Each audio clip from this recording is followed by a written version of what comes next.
E aqui no lounge da Zorro, no Empreende Brasil, tenho o prazer de receber o Marcelo Roque.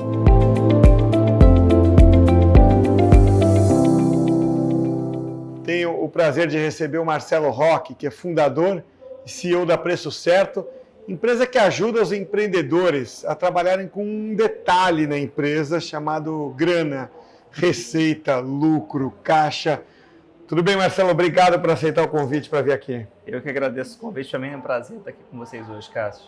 Prazer é nosso. E, Marcelo, eu tenho uma memória muito importante, que aliás é uma memória daquelas que te educam, né? Em que a gente uma vez estava discutindo uma empresa, eu era diretor de uma empresa, e o CEO, naquela discussão do que priorizar, ele falou uma frase que eu uso até hoje: nada substitui o faturamento. É por aí?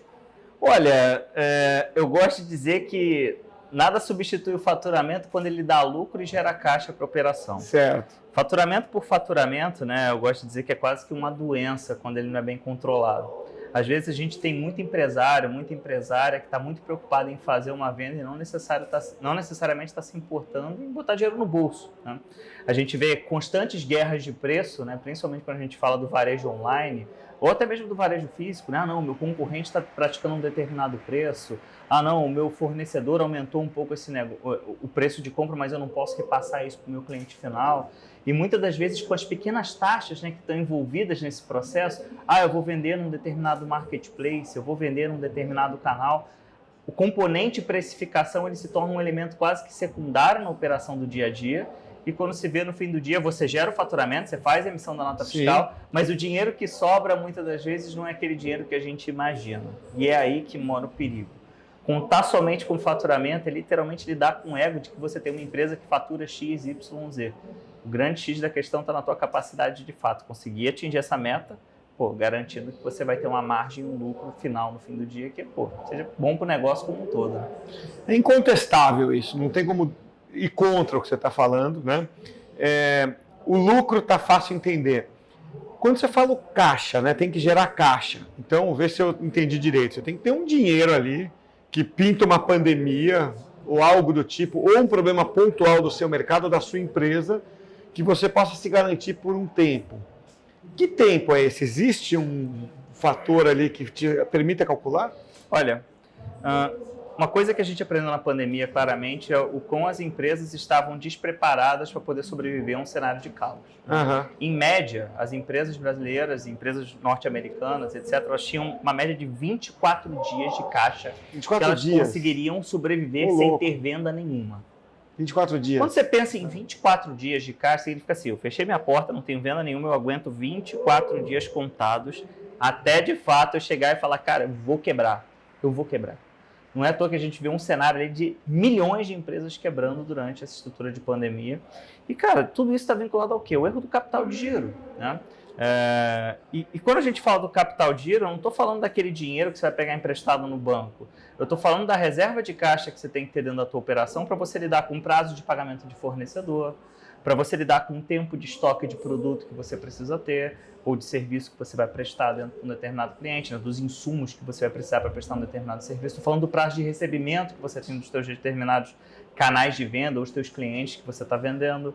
Quando você chega num cenário no qual você pega uma grana, investe num pagamento à vista para poder montar o teu estoque, ou então tu investe num pagamento à vista para poder, financiar a tua operação como um todo. Essa operação, você fez uma compra muito grande, você tem um dinheiro mobilizado em estoque muito grande de um determinado produto. Seu caixa está zerado e você faz uma venda onde o teu cliente vai te pagar no prazo, como é que você honra todas as suas outras despesas? Teu aluguel, teus funcionários, com teu caixa zerado. Se eu vendi hoje, comprei a 100, vendi a 200, mas paguei o 100 à vista e os 200 eu vou receber em 60 dias, o que eu faço do momento 0 até 60 dias que meu caixa está zerado? Não tem magia. Não tem magia. Então, eu gosto de dizer que o capital de giro ele é um indicador mais assassino das empresas e o mais sacana na gestão dentro de um negócio. Porque quando ele é ruim, ele é péssimo, porque, tô com um capital de giro ruim, tô com pouco caixa. Beleza, como é que eu faço para repor meu estoque? Como é que eu faço para lidar com as responsabilidades financeiras da minha empresa? Eu tenho uma chance de insolvência muito grande. E quando ele é bom, ele é pior ainda. Porque ele diz para o empresário ou para a empresária que a empresa está indo muito bem, quando na realidade ele não pode estar. Olha um exemplo aqui. Imagina que eu vou fazer o seguinte cenário com você. Eu vou comprar um microfone que a gente tá fazendo esse negócio aqui. Você comprou esse microfone por R$100, tá? Esse microfone, você vai chegar e vai fazer a venda para mim agora. Você pagou R$100 desse microfone, pagou ele à vista, eu vou fazer essa compra de você agora e vou te dar R$200 e vou te dar à vista. O que aconteceu? Você perdeu 100, entrou 200 na tua conta, você cresceu o teu resultado financeiro. Perfeito. Agora, olha o que eu vou fazer para vender esse microfone de volta para você. Eu peguei esse dinheiro, você já me conhece, você fez a venda para mim, eu falo assim, olha, vou fazer o seguinte, Carlos, eu vou te vender esse microfone a R$100, tá? Mas os R$100 que eu tenho aqui no meu bolso agora, eu só vou te dar daqui 30 dias. Você já me conhece, você confia em mim. Uhum. Só que aí eu vou vender para uma outra pessoa aqui da produção, ele é R$50. A pessoa abriu a carteira dele, tirou R$50 e deu na minha mão agora. Se eu olho para o meu caixa, eu tô com R$150 no meu caixa agora. O 100 que eu te prometi que eu vou te pagar daqui 30 dias e os 50 que acabaram de me entregar aqui. Resultado, eu daqui 30 dias, vou em vez de estar com R$100 na minha conta, vou estar com 50, porque eu vou te pagar. Mas o capital de giro da minha empresa está me dando R$150. Meu caixa cresceu. Eu tenho a falsa ilusão de que eu estou tendo lucro. Beleza, nesse exemplo simples que é um produto, super fácil de identificar que eu estou fazendo uma besteira. Sim. Agora imagina num cenário de centenas de milhares ou milhões que você está vendendo dentro da tua empresa, onde você não faz esse indicador ter um controle assim de uma maneira mais robusta. Marcelo, isso é muito comum acontecer quando as pessoas misturam ali regime de caixa com regime de competência. Perfeito. Esse é o primeiro, a primeira definição que você tem que ter. Por onde eu vou? Eu considero caixa, ou seja, entrou e saiu da minha conta é aquilo que vale. Competência, emissão de nota, compromissos, tal, que é uma coisa mais na planilha. Essa primeira divisão que a gente tem que fazer? Eu gosto de dizer que você tem que entender como está se comportando o teu contas a pagar, como está se comportando o teu tempo de estoque médio, como está se comportando o teu contas a receber. Isso vai, de fato, influenciar em você olhar caixa e competência totalmente. Você tem que fazer um fluxo muito bem feito desses dois pontos. E, cara, você tem que ter esse capital de giro como meta estratégica da tua empresa. Não existe uma empresa que só tem meta de faturamento. Você tem que ter uma meta de faturamento, uma meta de margem de contribuição e uma meta de capital de giro no teu negócio. Não adianta nada eu ter um faturamento alto com uma margem que não está sendo mensurada, que o que vai acontecer? Os vendedores vão dar desconto. E você vai vender o quê? Uma margem muito ruim. Não adianta nada você pegar e jogar também um faturamento com uma margem lá em cima. O que vai acontecer ali dentro? Você não vai ter flexibilidade de negociação com absolutamente nada. Você provavelmente, para conseguir uma margem máxima, você vai fazer o teu departamento de compra comprar muito à vista, tentar arrancar o máximo de desconto, então ele vai comprar volumes muito grandes de produto. Exatamente o que vai acabar acontecendo. Teu dinheiro vai ficar mobilizado em capital de giro, que vai ficar extremamente negativo, e você vai ter um cenário de tomada de caixa muito robusto na tua empresa, que inclusive pode levar à solvência dela. Então você tem que buscar o equilíbrio dos 3 indicadores para que você tenha um crescimento financeiro sustentável. Não fazer isso é receita para o desastre. Fico pensando aqui em serviço, né? Serviço também é uma arte, né? Você fazer essas finanças e tal, porque diferentemente de produto, você não tem aquele gasto muito claro por estoque, né? Uhum. Você tem ali, às vezes, estoque de horas, que é algo que é intangível, tudo. Uhum. Como é que faz em serviço, né? Porque muito empreendedor tem SaaS e tudo, né? Que é muito parecido com o serviço. Como é que faz nesse caso, para você ter essa visão clara? Tá. Quando a gente fala de uma estrutura de serviço, o ponto principal que eu entendo é que você tem ali um cenário onde você tem uma estrutura de custos fixos dentro da tua operação que você precisa manter. Vamos supor que você tem uma consultoria, tá? Consultoria de seja lá o que for, uma consultoria tributária, uma consultoria estratégica, uma consultoria de marketing. Você tem funcionários dentro daquela determinada operação que vão precisar ser remunerados, sei lá, todo dia 5. Você tem um aluguel, você tem uma ferramenta, sei lá, você utiliza o Zorro para fazer uma gestão de projetos dentro da tua operação, para fazer o controle do teu e-mail, que você tem que fazer um determinado pagamento dentro de uma determinada data. Todos esses componentes que você tem ali dentro, eles vão configurar qual é o custo fixo da tua operação. Porém, esses custos fixos, eles nunca vão entrar dentro de uma estrutura de precificação e eu vou dizer por quê. Existem 2 escolas de precificação, né, de análise de custeio, que são, uma delas é o que a gente chama de custeio por absorção, que é onde você pega toda a estrutura de custos fixos da tua empresa e procura diluir isso dentro dos produtos ou serviços da tua operação. Você aloca lá por algum critério. Que você consiga ter um critério, que muitas vezes é um critério mágico, um critério enfim, tirado de alguma entidade superior ou de alguma prática de mercado que alguém inventou e você segue aquele determinado patamar. O que isso acaba fazendo? Ele acaba encarecendo o custo do teu produto ou do teu serviço de maneira intangível, porque aquele custo de fato não existe para a prestação de serviço. Sim, ele é teórico. Você tem que, é um custo teórico que você está emendando ali, exatamente para ter alguma reserva financeira que você está imaginando que é necessária para você poder pagar essa conta. A outra escola, que é a escola que a gente advoga e ensina muito claramente, é o que a gente chama do custeio direto. O custeio direto ou o custeio variável são aqueles custos onde você identifica o que você precisa pagar para entregar um determinado produto ou serviço. Por que disso? Porque dessa forma você consegue entender quais são os custos reais que você tem daquela determinada prestação de serviço ou daquela venda de produto, e em cima disso você começa a olhar a tua precificação pelo valor percebido e o valor agregado que você vai trazer ao teu cliente para que você componha os verdadeiros elementos que vão levar a tua formação de preço. Nesse momento, quando você começa a entender isso dentro da tua operação, do teu negócio, da tua visão de, sei lá, de uma consultoria que você está fazendo, de uma prestação de serviço que você vai trazer para dentro de um cliente, você começa de fato a encontrar qual é a margem real que você vai ter, e essa margem real é que você vai usar para você trazer para poder atingir o ponto de equilíbrio operacional ou, no caso, trazer lucro suficiente para você pagar essa estrutura de custos fixos e trazer esse resultado para dentro de casa.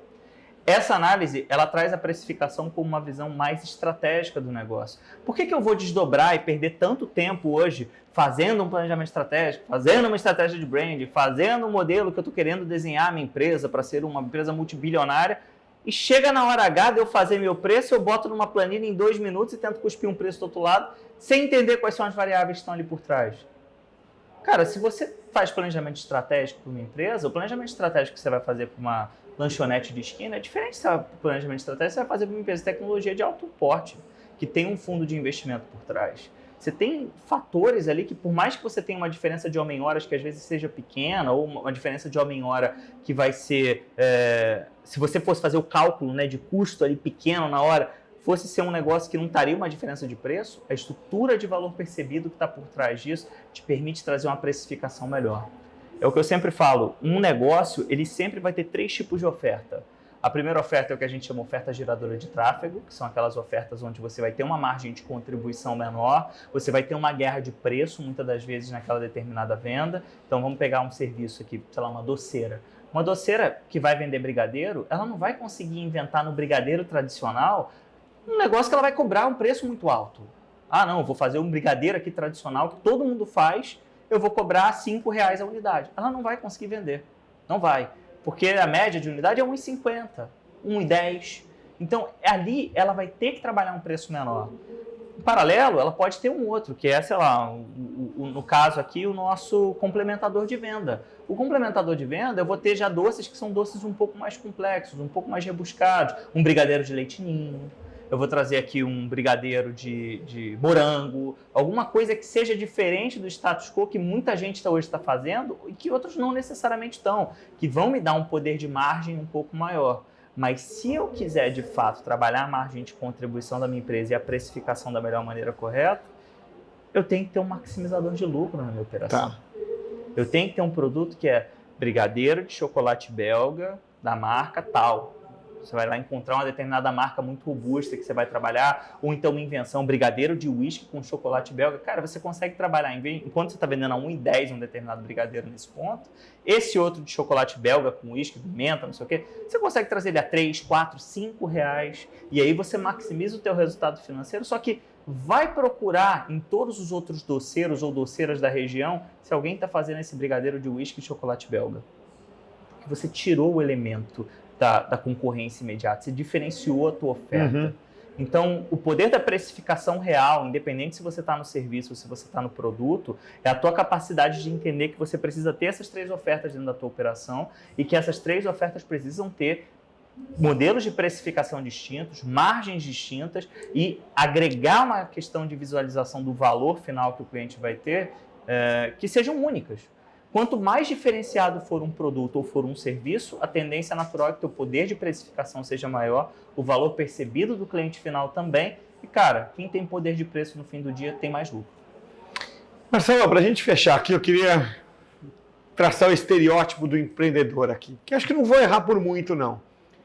Hoje, você pega ali o pessoal mais jovem, com uma força de vontade, uma gana incríveis e uma ideia boa, uma oportunidade boa de mercado a ser aproveitado, tanto que consegue investidores e tudo.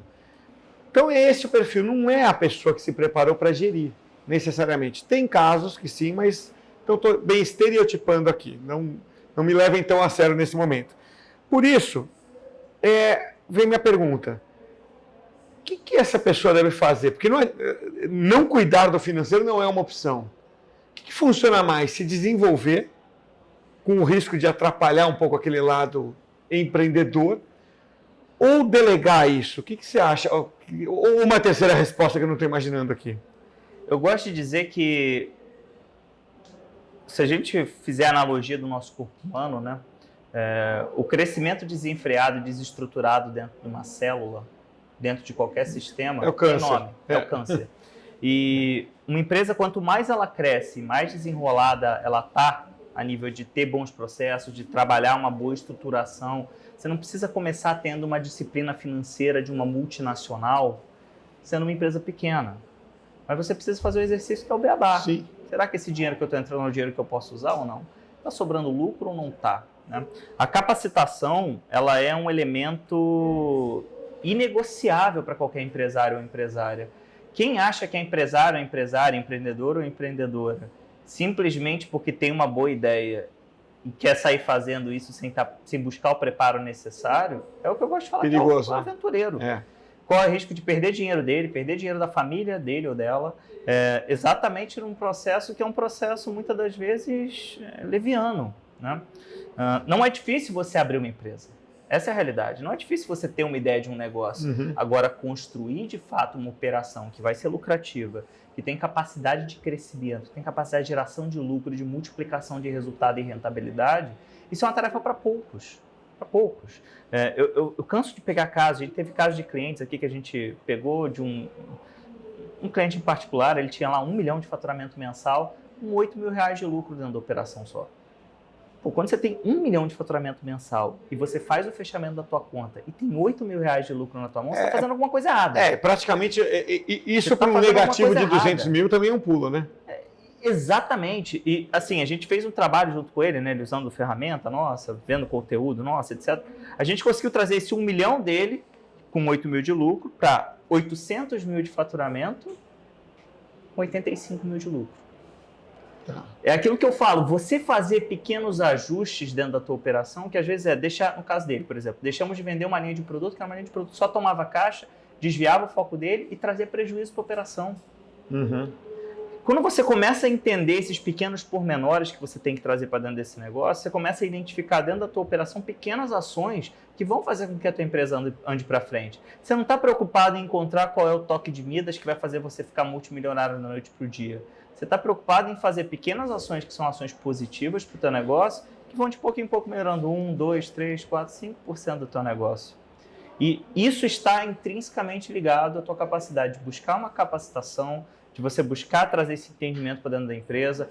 O empreendedor quer ser a pessoa que não vai lidar com o financeiro? Tudo bem, contrata alguém. Pode trazer alguém para dentro da operação. Mas entenda que financeiro é como falar inglês. Em inglês, você pode falar inglês em venda, você pode falar inglês em marketing, você pode falar inglês em operação.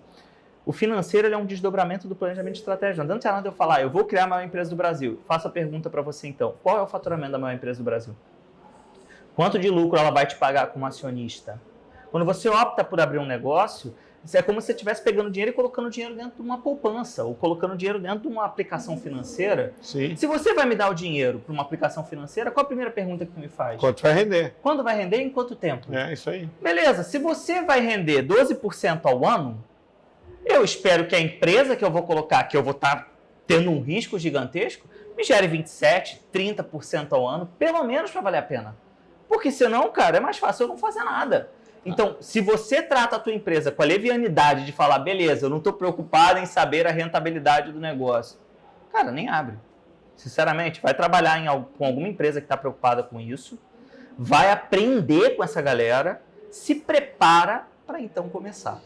Começar direito, cara, crescer direito é muito mais fácil do que ter que corrigir uma empresa que cresceu errado, que está cheia de nódulos de câncer para tudo quanto é lado por conta dos problemas que ocorreram dentro dela.